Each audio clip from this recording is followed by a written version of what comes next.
Have you ever realized that most of our pain does not come from the outside world, but from the thoughts we repeat to ourselves every single day? Carl Jung once said, "Until you make the unconscious conscious, it will direct your life and you will call it fate." And the truth is this: your negative thought loops are silently shaping the way you feel, react, and live. In this video, you will explore a journey of rewiring your mind, not through force, not through fake positivity, but by descending beneath your thoughts, touching the layer of the unconscious, the place where all beliefs and fears are born. I will guide you through the hidden corners you've always known existed, but never dared to look at directly. The shadow within you, the inner critic, the memories that taught you how to hurt yourself without realizing it. If you're exhausted from being controlled by negative thought, if you want to reclaim authority over your mind, if you want true freedom from within, then this video will be your first doorway.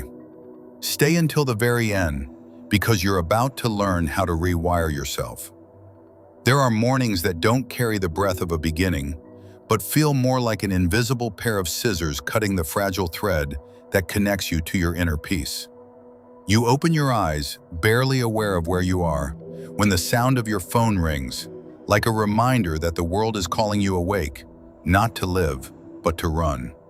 Emails pouring in, messages left unanswered, work unfinished from the night before.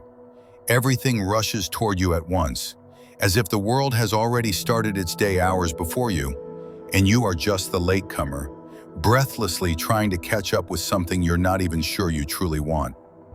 That suffocating feeling is so familiar that we mistake it for a natural part of being an adult.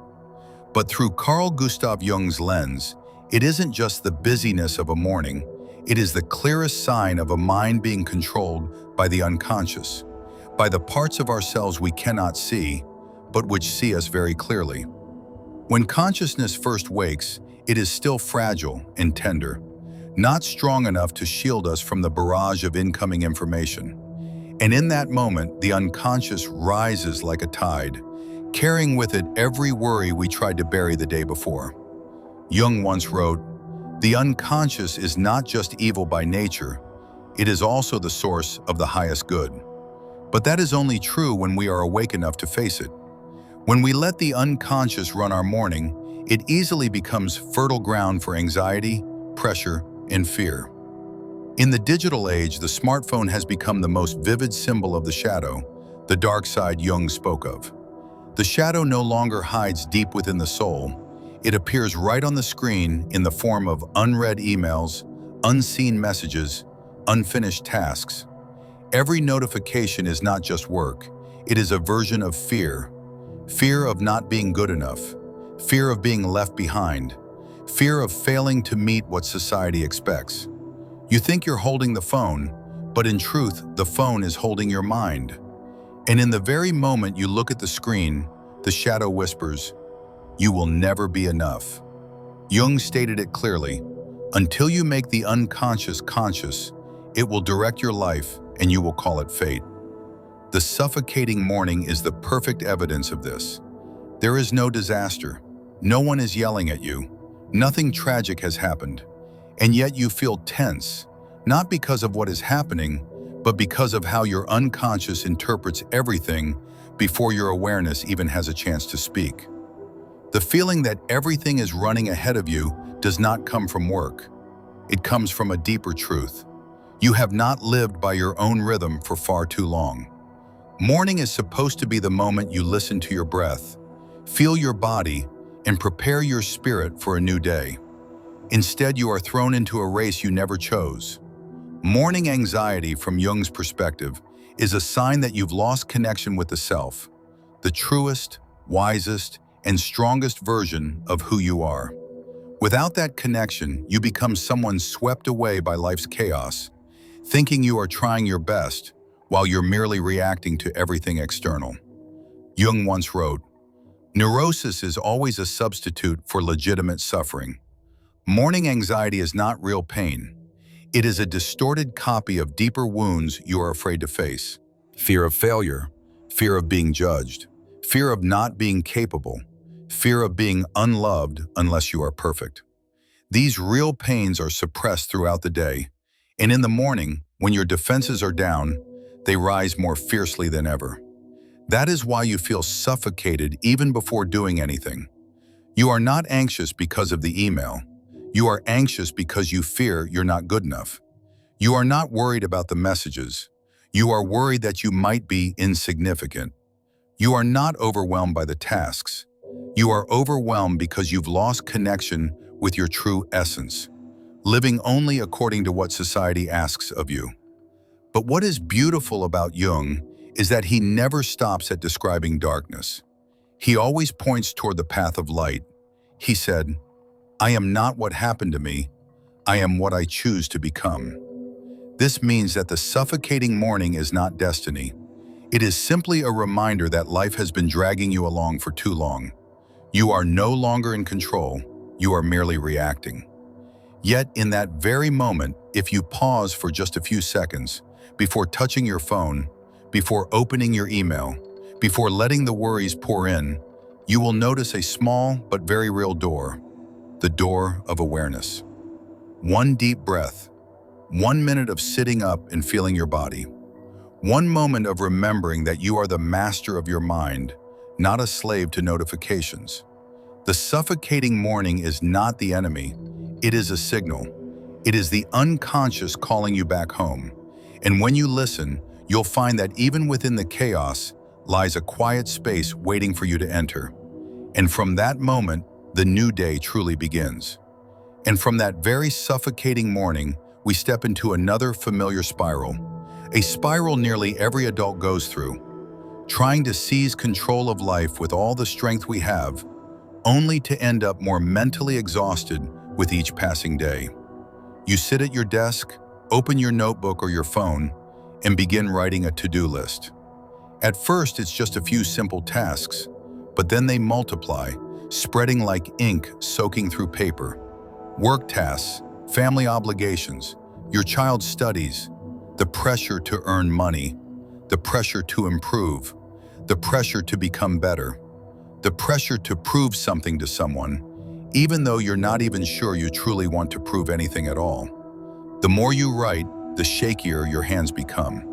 The more you look at the list, the heavier your chest feels. The more you try to control, the more tangled your mind becomes.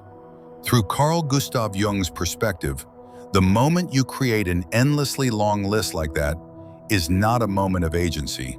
It is a moment of the illusion of control. Jung reminded us, in all chaos there is a cosmos, in all disorder, a secret order. It means we try to impose order on life because we fear the chaos inside. But the more we force everything into boxes, the further we drift from the true cosmos, the inner order of the psyche.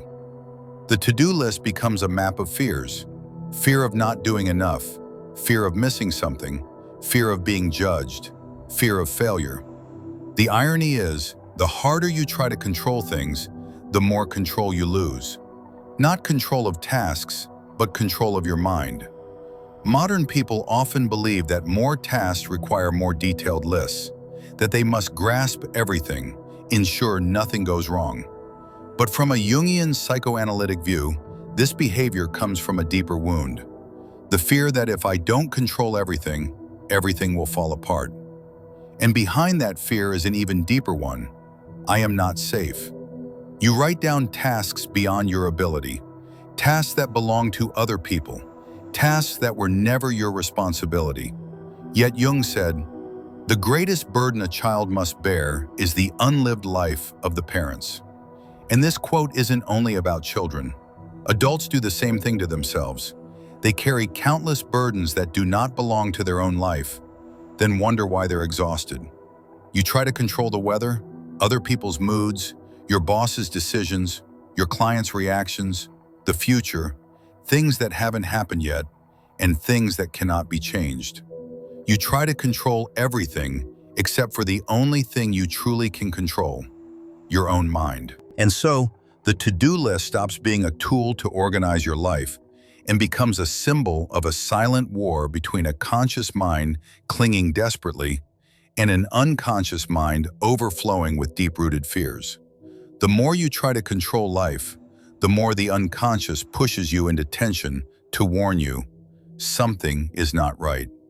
Jung called this the conflict between the ego, the conscious self, and the self, the deep, whole, inner being. The ego wants control to feel strong. The self wants release to be authentic. And when the ego wins, you become exhausted.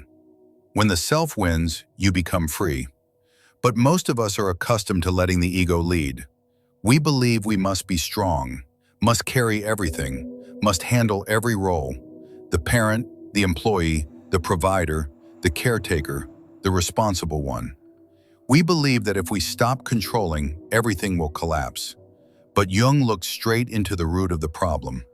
Where wisdom reigns, there is no conflict between thinking and feeling. The more you try to control the outside world, the more it reveals that something inside you is out of balance, between thinking and feeling, logic and soul. The more you list out, the smaller you feel. The more you write, the more everything seems beyond your reach.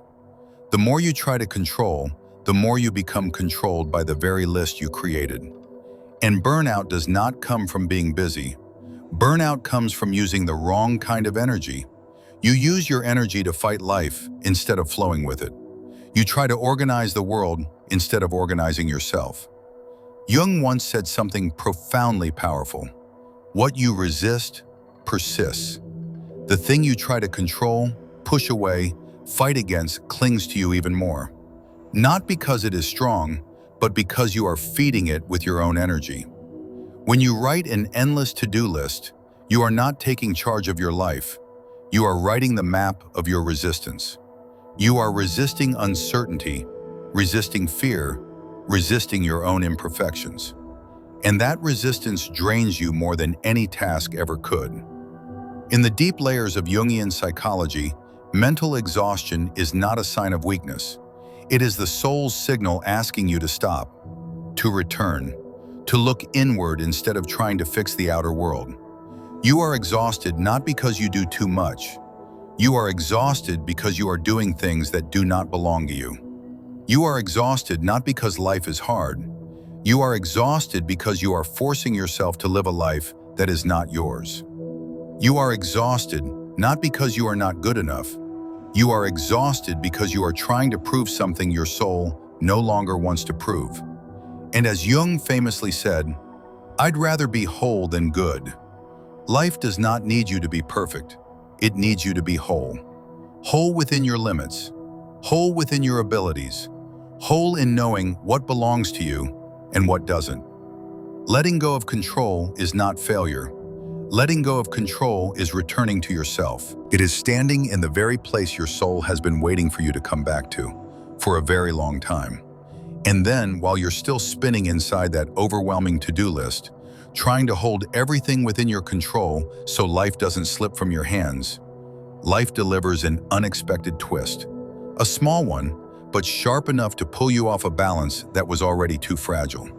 Just one bad piece of news.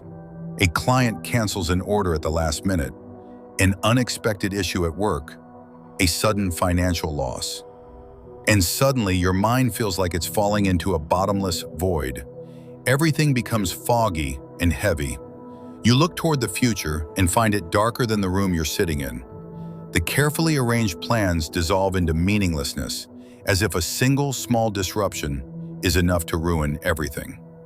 From Carl Gustav Jung's viewpoint, this emotional collapse in response to bad news is not a sign of weakness.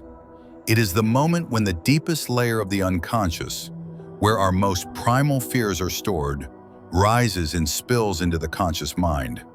Jung once wrote, "There is no coming to consciousness without pain."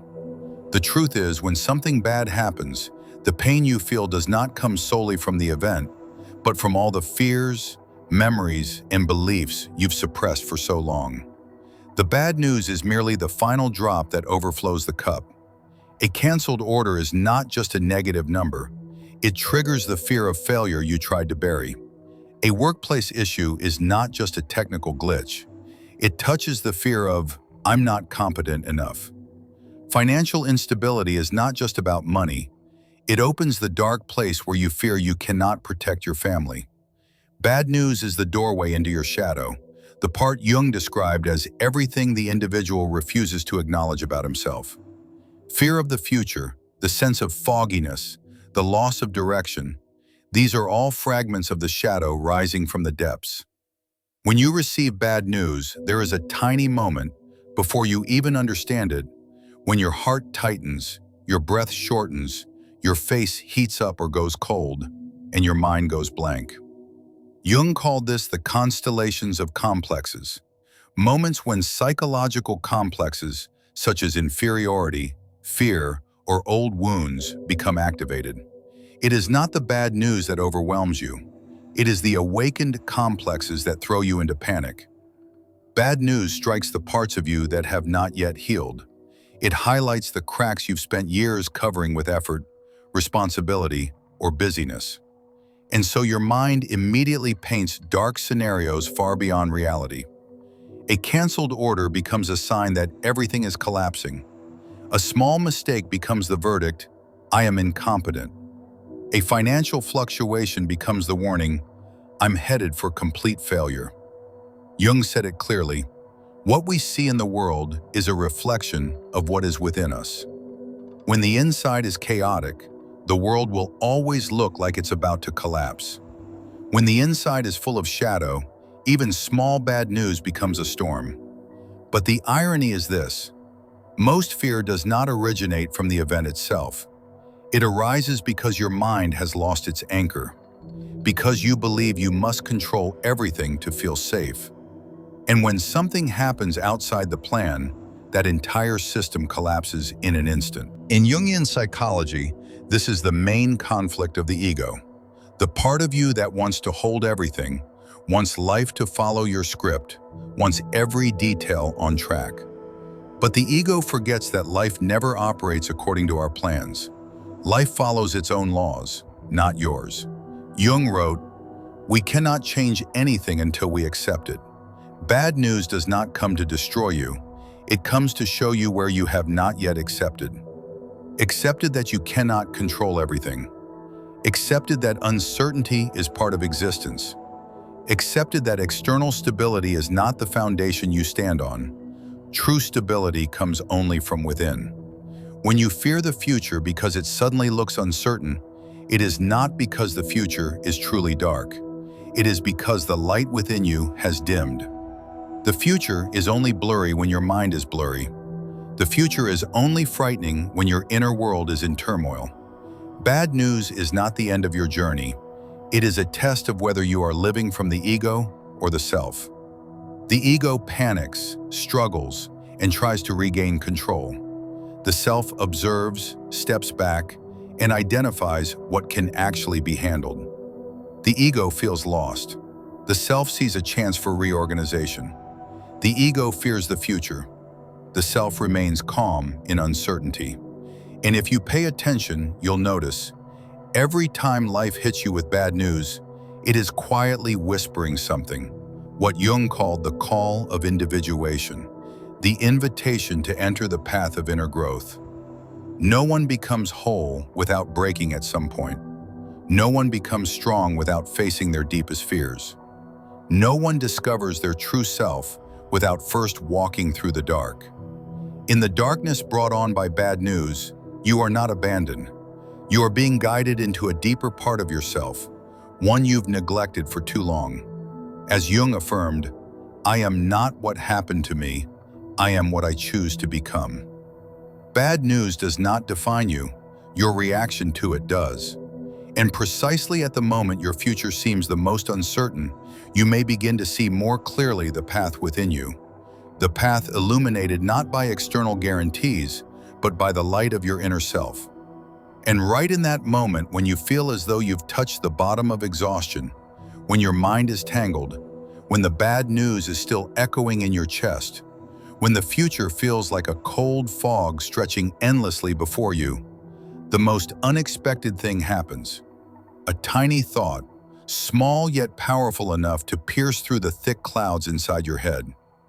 You scroll your phone mindlessly, or open a book you only intended to skim, or accidentally overhear someone speaking in a short video.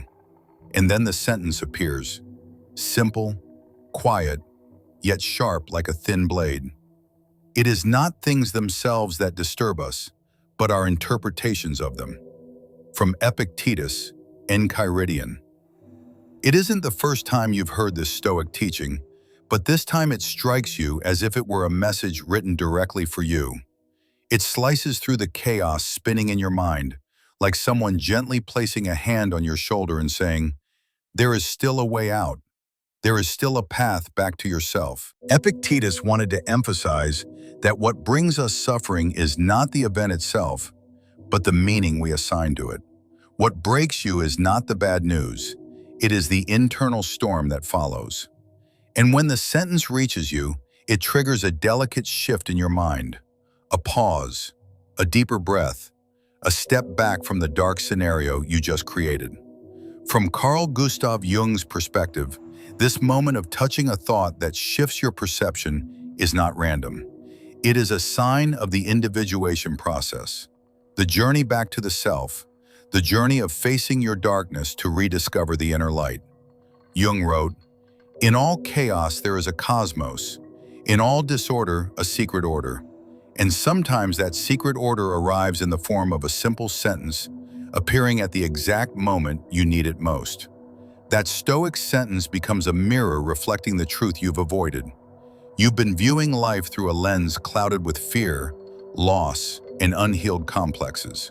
The bad news did not destroy you, your interpretation of it did. You begin to realize that events are simply events, but your mind, tired, overwhelmed, and vulnerable, draped those events with a tragic narrative, and you became the character trapped inside that story. Stoicism teaches you to let go of what lies beyond your control. Jung teaches you to look inward and understand why you fear so deeply. Two paths that seem different, but in truth converge at a single point, freeing the mind from the domination of the unconscious. When that sentence reaches you, you feel a subtle but unmistakable internal shift, as though you have just stood up after a fall and seen the road ahead more clearly. As though you've opened your eyes in a dark room and noticed a thin line of light slipping through the door. Jung called this moment the transcendent function, when the conscious and the unconscious begin to dialogue, when one part of you knocks gently on the door of another and says, "Stop running, look directly at what is happening," and you see, you are not afraid of the bad news. You are afraid that it confirms the fear you've carried for years, that you are weak, that you are not enough, that everything you build can crumble easily. But the sentence begins to separate you from that fear. You start to see the event as it truly is, nothing added, nothing exaggerated. And then you ask yourself a small but powerful question. Are things really that bad? The question is like turning the mirror that once reflected a distorted version of reality back into its true position. And when you look again, you see, a canceled order is not bankruptcy. A small work problem is not failure. A financial hiccup is not the end of the world. You suddenly understand that most of your suffering does not come from the event, but from being swept into the dark projection your own mind created. Jung said, "Your vision will become clear only when you can look into your own heart. Who looks outside dreams, who looks inside awakes."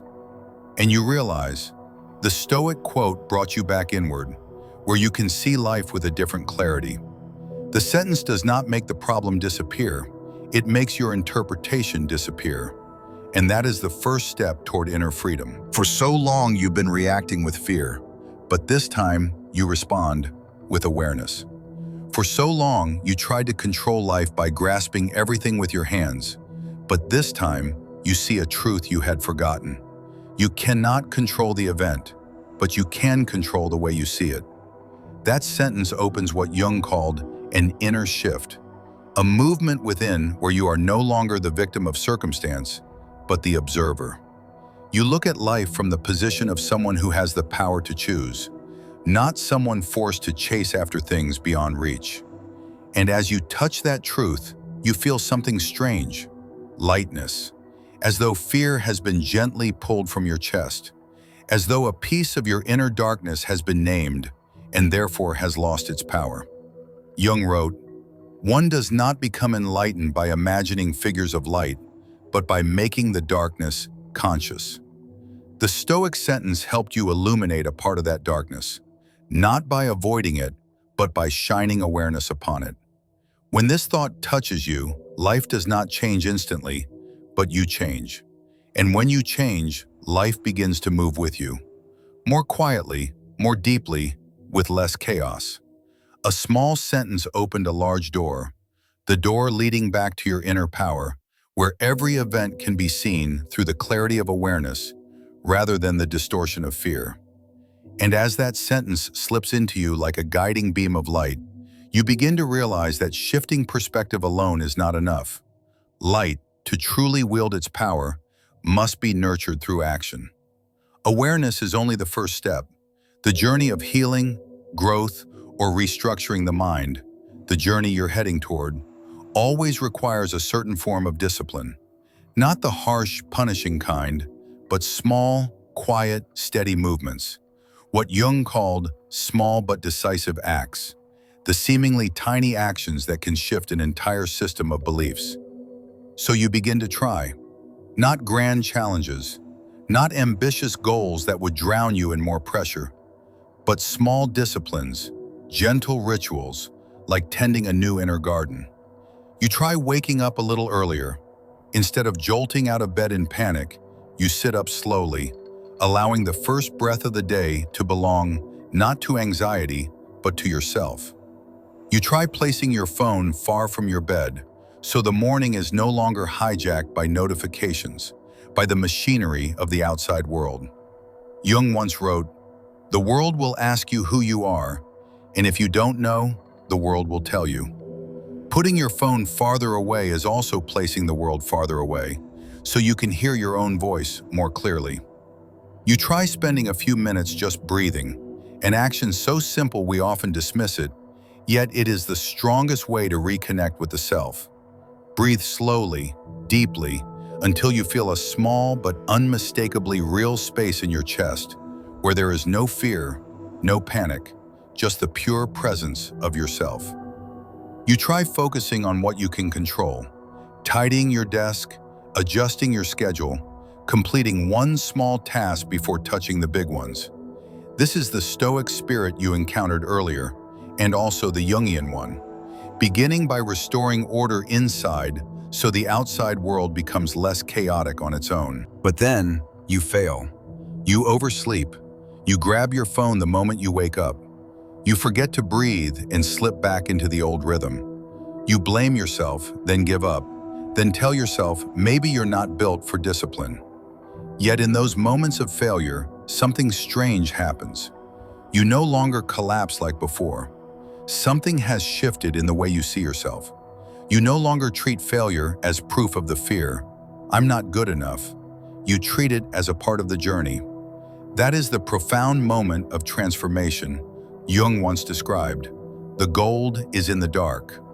Light does not come from perfection, but from daring to enter your own darkness, including your weakness, your lack of discipline, your stumbles.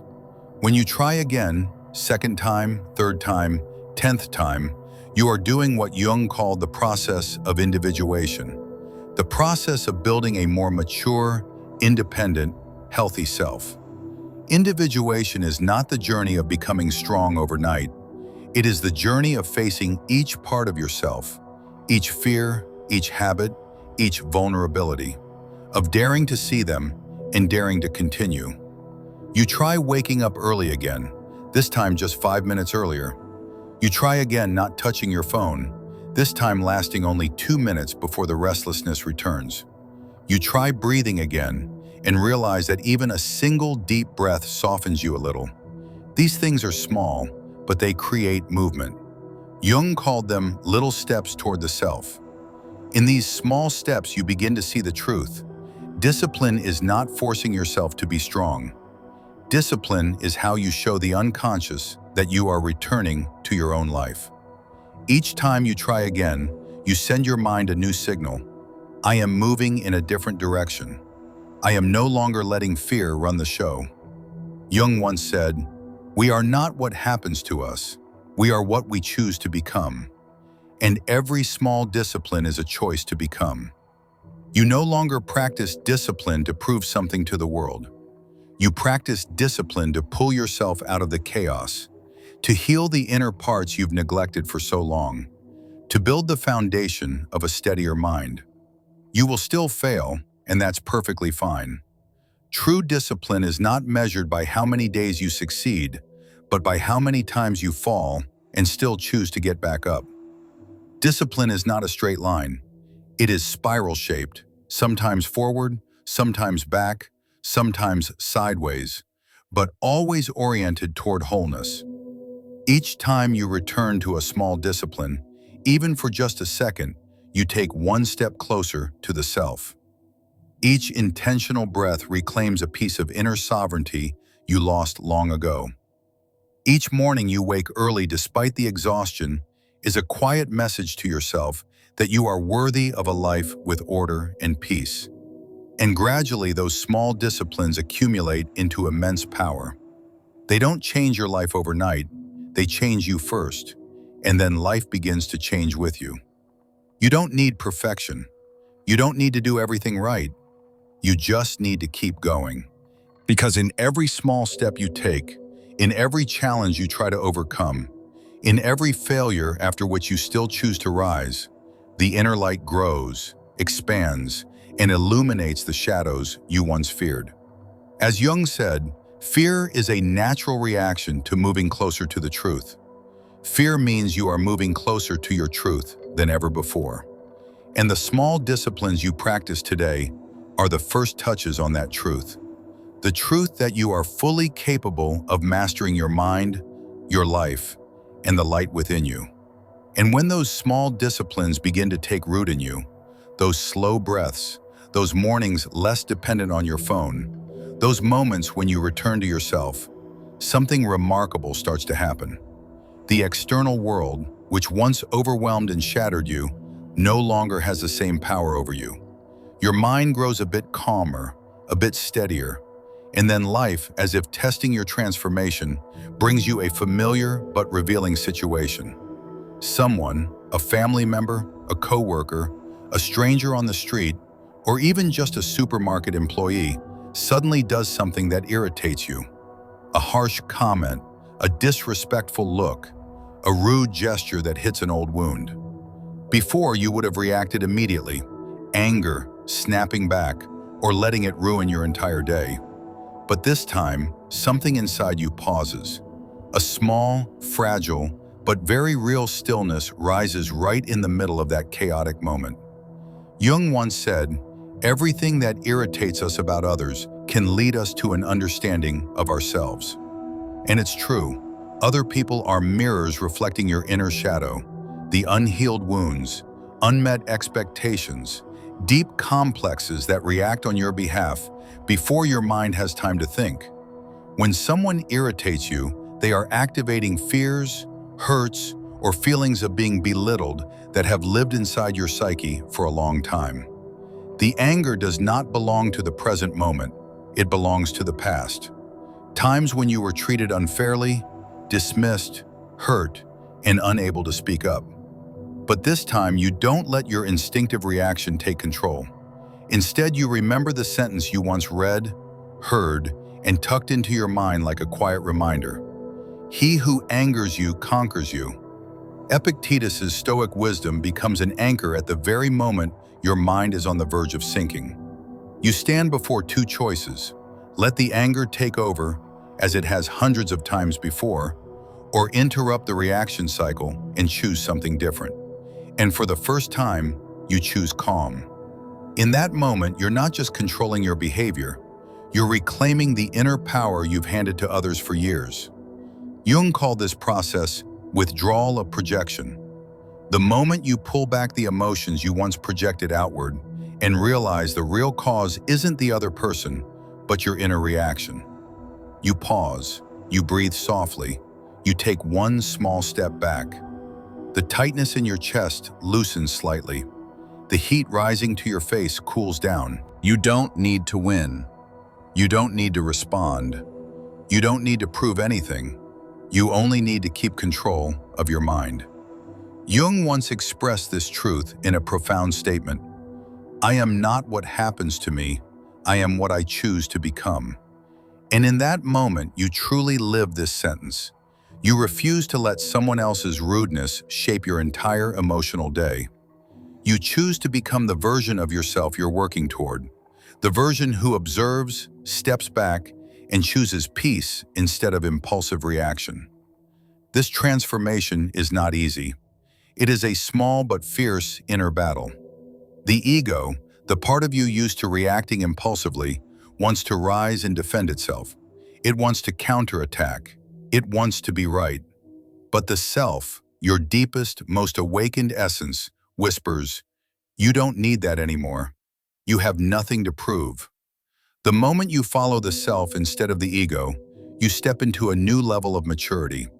This is what Jung described as the harmonization of consciousness and the unconscious, where you are no longer driven by your complexes, but begin to master them. You realize the person who angered you is not the enemy. They are a test, a mirror, a reminder, a doorway to a stronger version of yourself. Because if you cannot remain calm in the presence of a simple insult, how will you withstand the bigger storms of life? This is why the moment matters. It marks a genuine inner shift from reaction to intention, from impulsiveness to awareness, from unconsciousness to consciousness. And you understand something profound.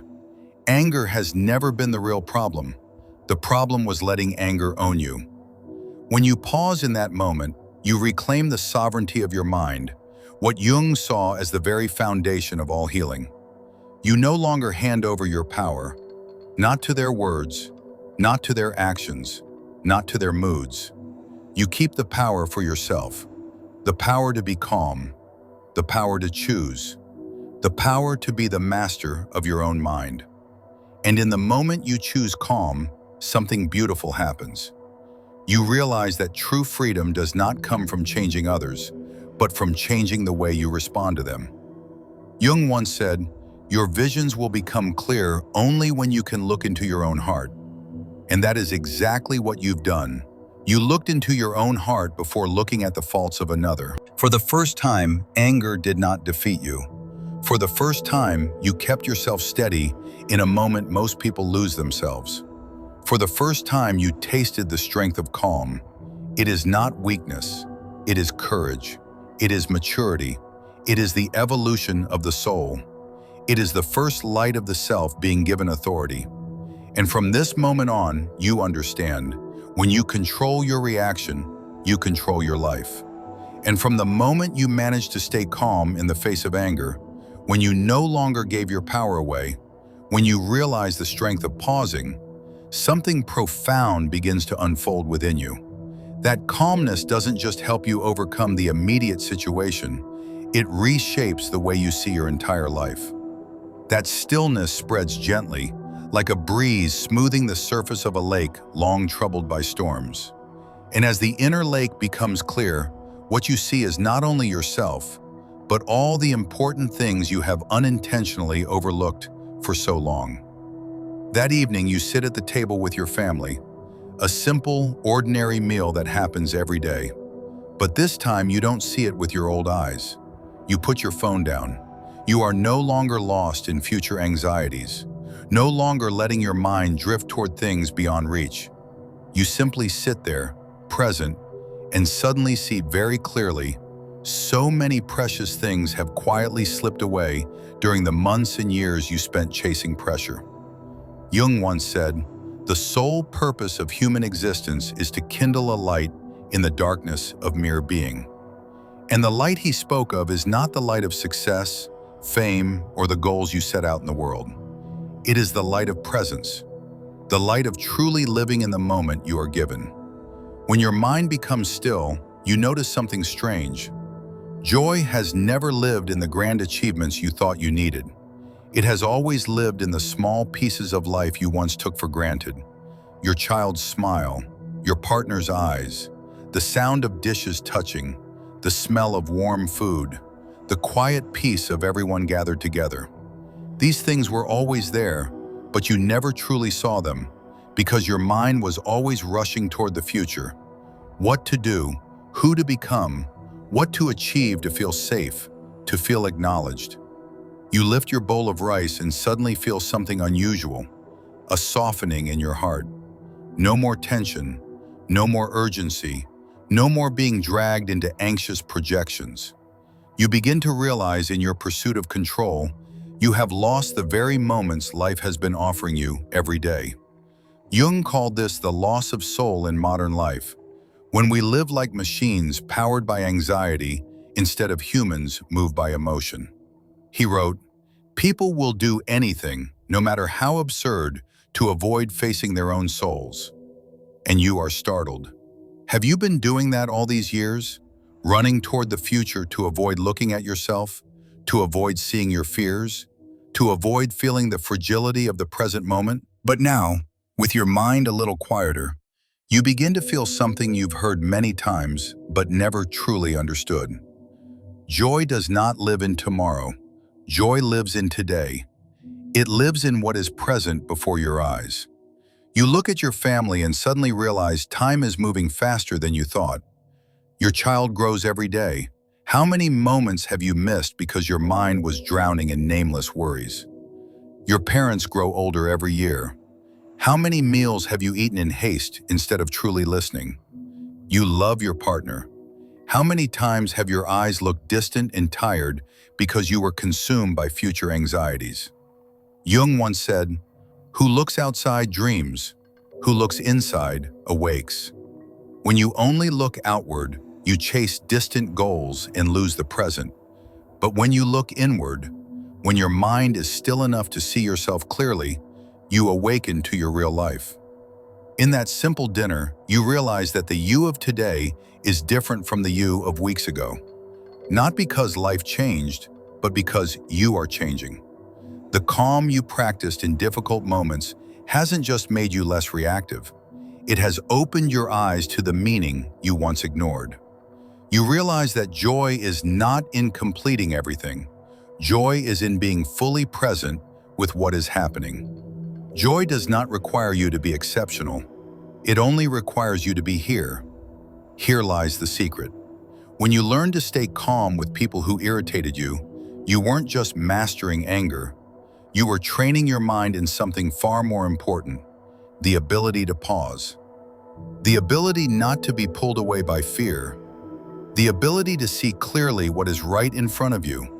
And that ability is what brought you back to the dinner table tonight.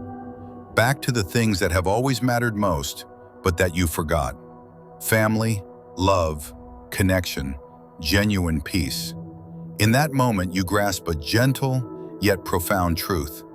Life is not measured by how fast you run, but by how deeply you truly live. Jung called this the harmony between the inner world and the outer world. When you don't just live to conquer, but live to feel. When you don't just exist, but are present. When you don't just strive to become something, but return to yourself. And in that ordinary evening meal, you see more clearly than ever. Happiness is not found in grand things. Happiness lives in the small things you already have, right now. And just when you begin to look back at what truly matters, the moments with your family, the simple joys, the seconds of genuine presence, life steps forward as if to test how strong your transformation really is. Because life always finds a way to verify the lessons we believe we've mastered. And it does not do so with small challenges, but with an upheaval big enough to shake the very core of what you fear most. One day a message arrives, a loved one is seriously ill, or work suddenly spirals into deeper trouble. A project collapses, a mistake can no longer be hidden, or you receive a phone call about an unexpected incident that tightens your chest. Everything you thought you had learned to stay calm about begins to tremble again. The peace you had just begun to feel is now tested directly, not by minor annoyances, but by the kind of events anyone would find heavy. And in that moment, you feel a deep, primal fear. A real fear that touches the instinct of survival itself. The fear of loss, of collapse, of helplessness, of no longer being able to save what you hold dear. But strangely, this time, you do not fall apart as before. You don't run. You don't panic. You don't let fear take full control of your mind. Instead, you stand still for a moment. You breathe deeply, not to comfort yourself, but to truly confront what is happening. You observe how bad is the situation, what is within your hands, what needs to be done first. You act, not hastily, not chaotically, but with a strangely grounded calmness you didn't know you possessed. And this is the very moment Jung always spoke about, the moment a human being begins to step into true inner maturity. He wrote, "In the deepest sense, we all need a confrontation with ourselves. A major life event does not come to destroy you. It comes to confront you and to let you confront yourself." Real fear can paralyze the conscious mind, but Jung emphasized that fear is not the enemy, it is a guide. Fear is a natural reaction to moving closer to the truth.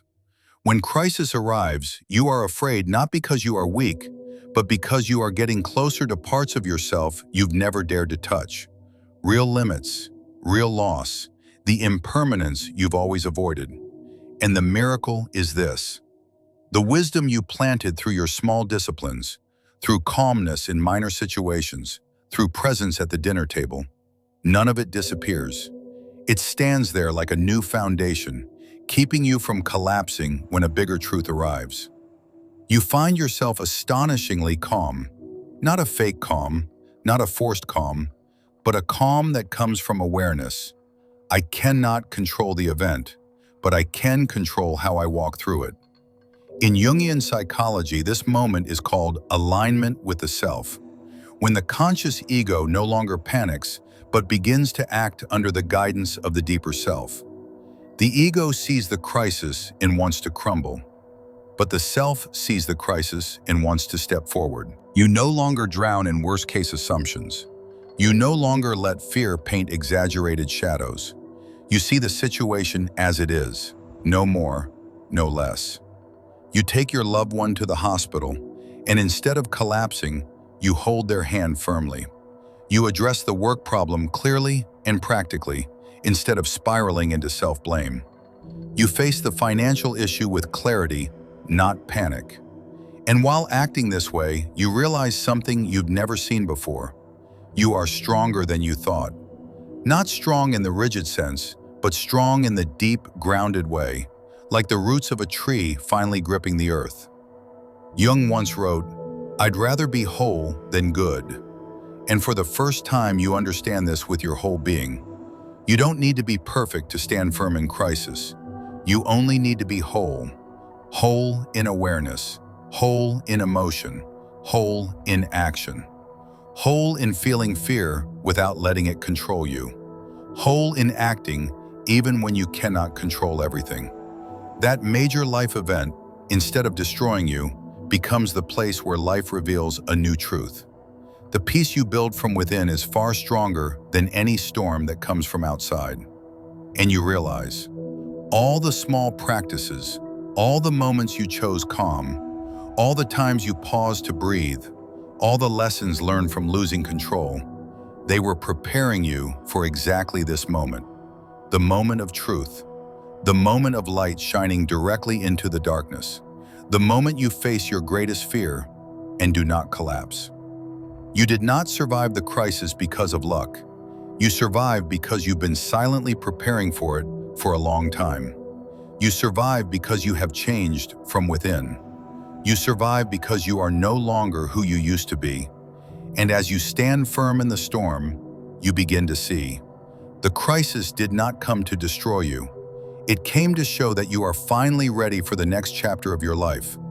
A deeper, clearer, more authentic one. And after facing a major life upheaval, after standing firm in a fear that once would have shattered you, another profound transformation begins to take root. This time, it is no longer just calmness to survive a moment. It is no longer a reaction managed by a bit of reasoning. This time, your clarity goes much deeper. It leads you to a question you had never truly paused to ask with seriousness. What in this life is truly in my hands, and what is not? This is the question every inwardly mature person must confront, because it is the boundary between freedom and bondage, between peace and chaos, between a meaningful life and a life swept away by confusion. Jung once said, "We cannot change anything until we accept it." And that sentence becomes the key to this shift. To change your life, you must accept the truth that there are things you cannot and will never control. One quiet afternoon, when the immediate crisis has settled, you sit at your desk, open your notebook, and write down what still weighs on your heart. But you do not write the way you once did, not listing dozens of tasks in an attempt to regain control. This time you write with a different intention: to sort, to distinguish, to identify what belongs to you and what you must let go of. You write, "I can take my loved one to the doctor, but I cannot control the results. I can correct mistakes at work, but I cannot control other people's emotions. I can do my best, but I cannot guarantee everything will go my way. I can manage my finances, but I cannot control the fluctuations of the market." These lines, though gentle, touch a truth you once feared to face. You are not as omnipotent as your ego once believed. And strangely, when you write them down, you do not feel disappointed. You do not feel small.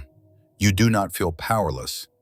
Instead, you feel light, as if all this time you've been carrying a stone that never belonged to you, and now you've finally set it down. Stoic philosophy teaches, make the best use of what is in your power and take the rest as it happens, Epictetus. And Jung reminds us, what you resist persists. You begin to realize that most suffering in life does not come from the events themselves, but from resisting reality, from fighting things that were never meant to be in your control to begin with. Writing down these two categories, what you can do and what you must accept, is not a symbolic exercise. It is an act of liberation. It is maturity. It is the ego releasing its illusion of power so the self can rise and say, "This is the truth." When you look at the list titled, "What I Can Do," you feel your energy return. When you look at the list titled, "What I Must Accept," you feel your fears soften. Because you no longer have to battle what was never yours to fight. You begin to take action, not chaotic action, not fear-driven action, not the frantic rush you once knew. You choose small, certain steps, as if each step is finally landing on solid ground, no longer trembling from uncertainty. You call to check on your loved one, but no longer let your mind drown in catastrophic assumptions. You examine your work problem and pick the smallest, clearest action to open the path forward. You look at your finances and adjust one part at a time instead of panicking over the whole. These actions are so small no one may notice them, yet they are the first bricks of true inner stability. Jung wrote, "A man who has not passed through the inferno of his passions has never overcome them." This is the question every inwardly mature person must confront, because it is the boundary between freedom and bondage, between peace and chaos, between a meaningful life and a life swept away by confusion. And you realize you have passed through a part of that inferno, those waves of anxiety, fear, uncertainty, but you did not drown because you chose not to run anymore. You have clearly distinguished, this is the part I can do, this is the part I must accept, and this is the part that does not belong to me. You begin to feel free, not the freedom of someone who controls everything, but the freedom of someone no longer controlled by what lies beyond reach. When you write what you can control, you feel strength. When you write what you cannot control, you feel release. Together, these two states form what Jung calls inner order, the internal structure. This is something you never had before. In the past, you tried to control everything, so inside was chaos. Now you control only your part, so inside becomes balanced again. You begin to understand, Anxiety arises when the mind stands between what it wants to control and what it can never control. When you can distinguish the two, anxiety loses its ground. And in this moment, a new maturity emerges in you. You no longer live by reaction. You live by choice. You no longer run through the dark. You walk in the light of awareness. You begin to understand action is the medicine for fear. Acceptance is the medicine for disorder. And when you know where to place both, you become the one who leads your life, not the one dragged by circumstance. This transformation is not loud. It does not change your life overnight, but it changes the way you enter your life. And that is the true transformation. And when you clearly distinguish what you can control from what you must learn to accept, a new inner space begins to open within you. A space like a once chaotic room, now neatly organized. When you no longer waste strength on things beyond your reach, your mind becomes lighter, clearer, and steadier. From that new foundation, the next profound transformation emerges. A level of maturity you once never believed you could reach. You begin to master yourself in every situation. This mastery doesn't come from forcing yourself to stay calm. It comes from becoming a different kind of person, someone who is no longer driven by unconscious reactions, but guided by inner clarity. Carl Jung once said, "Until you make the unconscious conscious, it will direct your life and you will call it fate." And you realize that these past weeks, every breath, every small discipline, every act of distinguishing control from non-control has been your way of gradually illuminating your unconscious. As your unconscious becomes more visible, your life shifts naturally, quietly, but powerfully, without effort. You step into work or conversations with a completely different presence. Before, one irritating comment from a coworker could trigger anger or silent resentment. A tense meeting could make you confused, say the wrong thing, or make rash decisions. A small mistake could spiral into panic. But now, you notice yourself reacting differently. When someone shows an unpleasant attitude, you don't react immediately. You inhale. You let them finish speaking. You look into your own emotions and realize, this is an old complex rising again. You do not hate them. You do not get angry at them. You simply recognize that a part of you is reacting out of old patterns. And because you see it, you're no longer controlled by it. Jung called this withdrawal of projections. The moment you pull back the emotional energy you once projected onto others, and instead observe it as data from your own psyche. Once you stop projecting onto people, the world around you becomes lighter, less dramatic, less threatening. You keep your voice calm in conversations, not because you're pretending, but because your inner world is genuinely at peace. You don't jump into battles of winning or losing. You don't let pride take over. You don't let someone else's emotions pull you into turbulence. You simply say what needs to be said, with a slow, steady, grounded tone. And surprisingly, others soften too. When you are calm, they no longer have a reason to escalate. When you are clear, they lose their excuse to lose control. When you are centered, the conversation becomes effective, concise, and healing. You begin to realize that calmness does not make you weak. It makes you respected. It makes you heard. It makes you seen as someone reliable. You solve problems faster because your mind is no longer tangled in intense emotions. You make wiser decisions because you see the essence instead of reacting to the surface. You handle situations better because you've learned to step out of the unconscious reflex zone and into the conscious choice zone. Jung once wrote a famous line, "A man who has not passed through the inferno of his passions has never overcome them." You have passed through that inferno, the storm of anxiety, the unexpected crisis, the internal turmoil. And because you've passed through, you can now stand calmly in situations that once shattered you. Maturity does not come from life becoming easier. Maturity comes from you becoming larger on the inside. When others are angry, you are not swept along. When pressure appears, you are not paralyzed. When problems arise, you do not panic. You have become a person with inner space, a concept Jung described as the ability to hold mental spaciousness so you can see clearly without being drowned by emotion. Before, your mind was like a windy lake. One pebble would stir waves. Now your mind is a still lake. A small disruption creates only faint ripples. Someone else's anger becomes a spark that extinguishes upon touching the surface. A work pressure becomes simply a task, not a threat. You begin to see yourself becoming the stabilizing force around you. Someone loses their temper, you remain steady. Someone is scared, you reassure them. Someone is confused, you provide direction. Someone is tired, you hold the rhythm. And the strange thing is, you are not trying to become this person. You simply become this person as a natural result of your inner transformation. Jung said, "The privilege of a lifetime is to become who you truly are." And at this stage of your journey, you begin to feel that privilege. You are no longer the version of yourself driven by fear, complexes, and unconscious reactions. You are becoming your true self, strong, generous, clear-minded, and capable of leading your own life. Your self-mastery is not rigid discipline.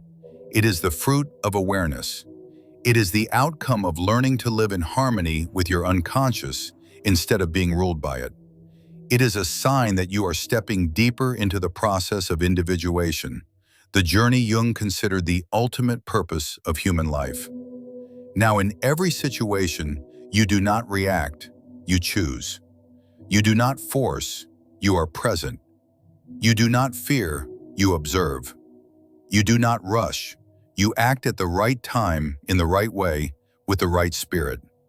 And as you master these small moments of daily life, you begin to master your entire life.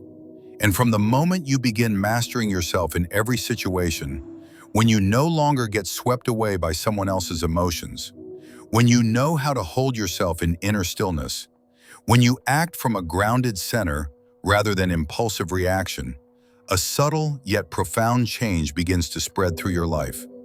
Not an external change, not the world suddenly treating you more kindly, but a change from within, like a seed quietly sprouting from soil that once felt barren. One ordinary morning, you wake up and realize you no longer wake with the same heaviness.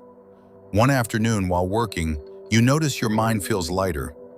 One evening, you look at the face of someone you love and feel a warmth that needs no explanation. Suddenly, you understand. The sense of relief you'd been searching for all this time was never waiting for life to change. It was waiting for you to change. Carl Gustav Jung wrote, "The world will ask you who you are, and if you don't know, the world will tell you." Before, the world told you who you were, based on fear, expectations, anxiety, and countless invisible pressures. But now, as you see yourself more clearly, the world no longer defines you. You define yourself by the peace you have built with your own hands. You begin feeling a very strange kind of joy, a joy that doesn't come from excitement or luck, but from your simple presence in the moment. A kind of joy from within, a quiet joy, neither loud, nor dazzling, nor intense, but steady, deep, and real. When you drink a glass of water, it feels pleasant. When you walk for a few minutes, your mind opens. When you look at the sky, your heart softens. When you hug someone you love, you feel a connection you once couldn't notice because your mind was always too busy. You compare yourself less with others because you no longer run with the world's frantic rhythm. You've rediscovered your own rhythm. You fear less because you have walked through things you once believed would break you. You crave less because you realize fullness doesn't come from big achievements, but from peace within. Jung said, "Your vision will become clear only when you look into your own heart." And you did look into your heart during your hardest moments. Because of that, your vision of life has become clearer than ever. You see the value of the present. You see the beauty of ordinary things. You see that life was never as lacking as you once thought. It was just that your heart had been so full of anxiety there was no room left for gratitude.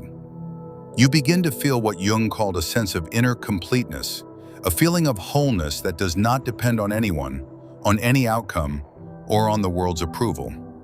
You feel more gratitude, not the performative kind, but real gratitude. Grateful that you still have health, enough to change your life. Grateful that you have people to love. Grateful that you have grown through your hardships. Grateful that you never abandon yourself.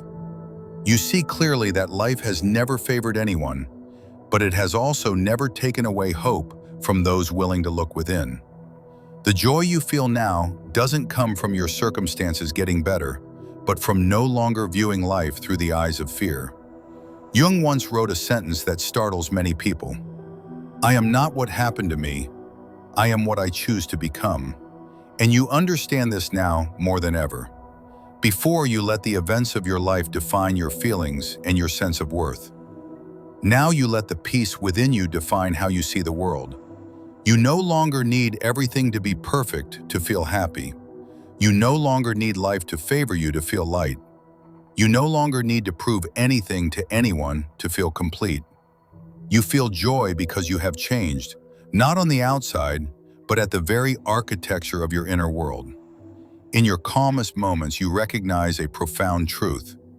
If you want to see a gentle world, your heart must soften first. The world does not magically become better, but when your inner world becomes quieter, the outer world becomes less heavy.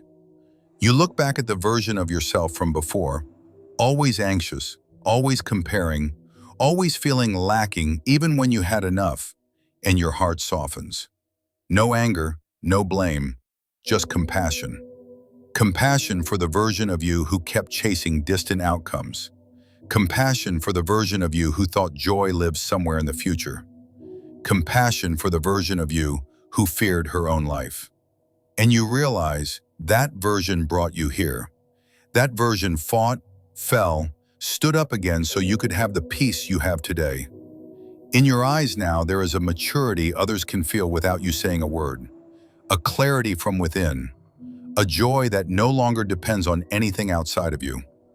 You realize happiness is not a destination. It is a state you enter when you return to your true self. And that is Jung's deepest teaching, to become who you truly are. Not the version the world wants, not the version shaped by fear, but the version shaped by light, life, and freedom. You have found the joy you once thought you would spend your whole life searching for somewhere else. It turns out, it was within you all along. And when you find joy from within, when your heart is no longer empty and endlessly searching for answers in others, a new doorway in life begins to open. Not a doorway of comparison, not a doorway of pressure to become someone else, not a doorway of dependence on things outside your control. Instead, a gentle clarity rises within you, and you suddenly realize you have stepped into a kind of freedom you never knew before.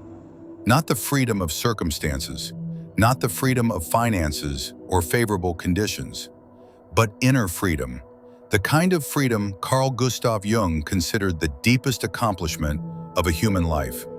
You finally understand something you once heard only as a nice quote, but never truly felt.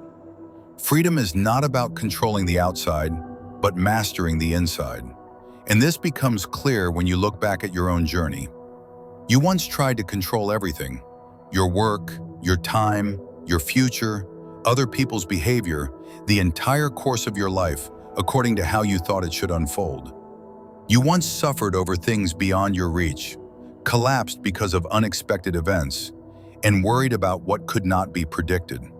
You once chased expectations so fiercely that you forgot the voice inside you. But now, after stopping, after looking deeply into yourself the way Jung described, who looks outside dreams, who looks inside awakes. You have awakened. Not awakened for a brief moment, but awakened into an entire way of living. You begin to understand that freedom is not when life is easy, but when your mind is no longer stirred by difficulty. It is not when others are always gentle, but when you know how to remain calm in the presence of discomfort. It is not when everything falls into place, But when you can accept what falls outside your plans, you start living more simply. You stop chasing things you don't need. You stop pouring your energy into things that aren't yours to hold. You stop running after other people's approval. You quiet the noise outside so you can hear the voice within. You know how to say no to things that disturb your inner peace. You know how to say yes to the things that deepen your life. Jung once wrote, "The privilege of a lifetime is to become who you truly are." And you realize you are finally living that truth. No longer straining to be perfect. No longer pretending to be strong. No longer panicking over what you cannot control. You are living in alignment with your true nature, a nature long hidden beneath fear, defensiveness, and an unconscious left in the dark. Now, when you walk outside, you no longer feel like you're racing against life. You're simply walking, slowly, consciously, intentionally. At work, you no longer see every problem as a threat. You see them as tasks that can be handled, and you handle them with clarity rather than tension. In relationships, you no longer react impulsively. You listen, you understand, you observe, and you respond with a maturity you never had before. In daily life, you no longer fear uncertainty. You embrace impermanence, and that brings you a lightness you've never known. You are living, truly living, rather than merely existing in a loop of unconscious reactions. And what surprises you most is this: life hasn't changed, but the way you experience life has changed completely. You step onto your balcony in the morning and find the sunlight beautiful. You drink water and feel its refreshing coolness. You sit beside someone you love without worrying about tomorrow. You go to work without the suffocating pressure you once carried. And in this gentle shift, you realize you have stepped into a new life, a life in which you are intentional, free, and awake. You don't need to escape your old life. You only need to become a new person within the same life. This is Jung's deepest insight. Transformation does not come from breaking the world, but from transforming your inner world. Jung said, "I am not what happened to me. I am what I choose to become." And you have chosen peace, chosen awareness, chosen freedom. Your journey doesn't end here. It begins here, but not as a journey of running or proving. It becomes a journey of living intentionally, a journey of befriending yourself, a journey of creating an inner world spacious enough to hold every experience without being crushed by it. You no longer live to control life. You live to feel it. You are no longer led by fear. You are led by the inner freedom you have discovered. And within that freedom, you look at life with new eyes, peaceful, deep, and profoundly human, as if after a long journey through the dark, you have finally found your way home.